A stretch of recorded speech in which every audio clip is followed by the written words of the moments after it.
रक्षाबंधन केवल एक पर्व नहीं होता, ये एक अदृश्य डोर होती है जो दो आत्माओं को जोड़ती है, एक बहन और एक भाई। वो भाई जो बचपन में बहन की चोटी खींचता है, उसका खिलौना तोड़ता है, और वही भाई एक दिन उस बहन के लिए दीवार बन जाता है, एक छाया बनकर खड़ा हो जाता है। और वो बहन जो भाई के बचपन की हर शरारत को हंसकर सह लेती है, वही बहन जब बड़ा होकर राखी बांधती है तो उसकी आंखों में वर्षों की कामना, संकल्प और समर्पण होता है। राखी का धागा जितना सरल दिखता है, उसकी भावना उतनी ही गहरी होती है। ये धागा केवल धागा नहीं होता, ये बहन की आत्मा का टुकड़ा होता है, जिसे वो अपने भाई की कलाई पर बांधकर ईश्वर से कहती है, अब ये सिर्फ मेरा नहीं, तेरा भी है, इसे देखना, इसे संभालना। भारत की हर गली, हर मोहल्ले में ऐसी कहानियां छुपी होती हैं जहां बहन ने केवल राखी बांधकर नहीं, बल्कि अपनी पूरी शक्ति लगाकर अपने भाई की रक्षा की होती है।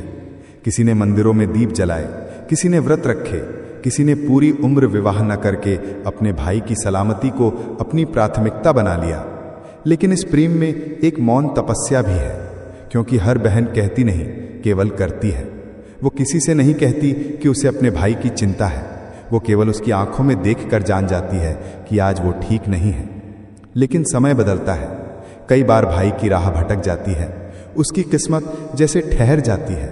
वो मेहनत करता है लेकिन फल नहीं मिलता, वो ईमानदार होता है फिर भी धोखा खाता है, वो घर चलाता है फिर भी बेबस रहता है।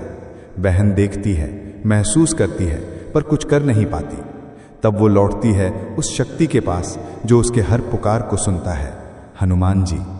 हनुमान जी केवल भक्तों के देव नहीं हैं, वो रक्षा के देव हैं। वो उस बहन की भी सुनते हैं जो उन्हें मन से भाई मानती है।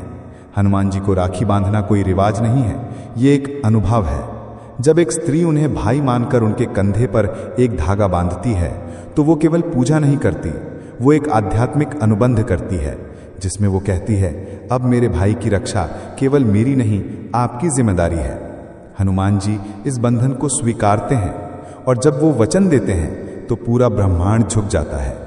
लेकिन केवल भाई ही नहीं, स्त्री का दूसरा रिश्ता भी होता है, पति का। एक पत्नी अपने पति के लिए दिन रात कितनी प्रार्थनाएं करती है, किसी को पता नहीं चलता।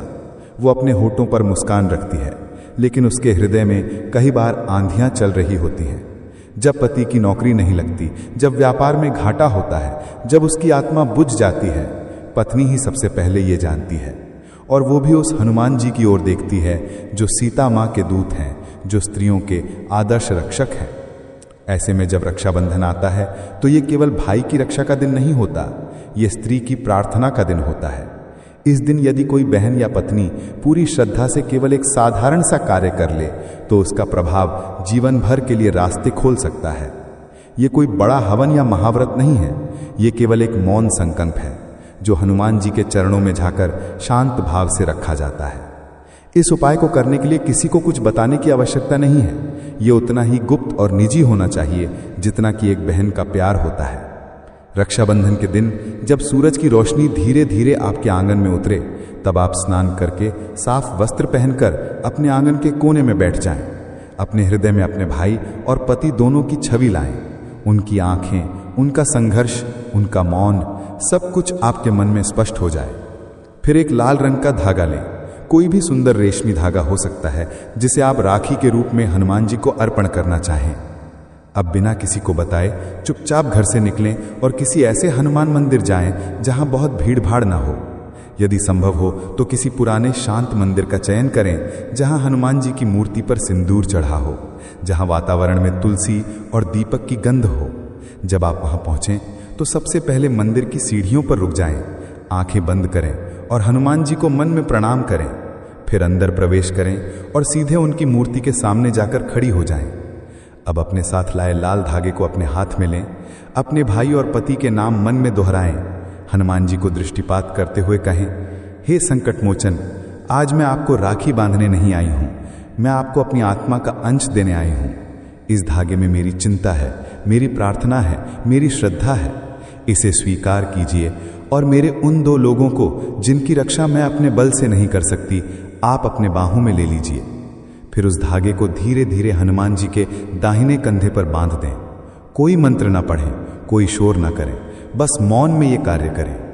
इसके बाद उनके चरणों में कुछ फूल रखें, थोड़ा सा सिंदूर अर्पण करें और एक छोटा सा दीपक जलाकर वहां रख दें। फिर आंखें बंद करके एक बार हनुमान चालीसा का पाठ करें। यदि समय कम हो तो कम से कम ओम हनुमते नमः का 108 बार मन में जाप करें। फिर धीरे से उठें, उन्हें प्रणाम करें और बिना पीछे मुड़े मंदिर से बाहर निकल आएं। जब आप घर लौटें तो कोई संवाद न करें, न कोई व्याख्या दें। केवल घर के मंदिर में एक दीपक जलाएं और हनुमान जी को मौन में धन्यवाद दें।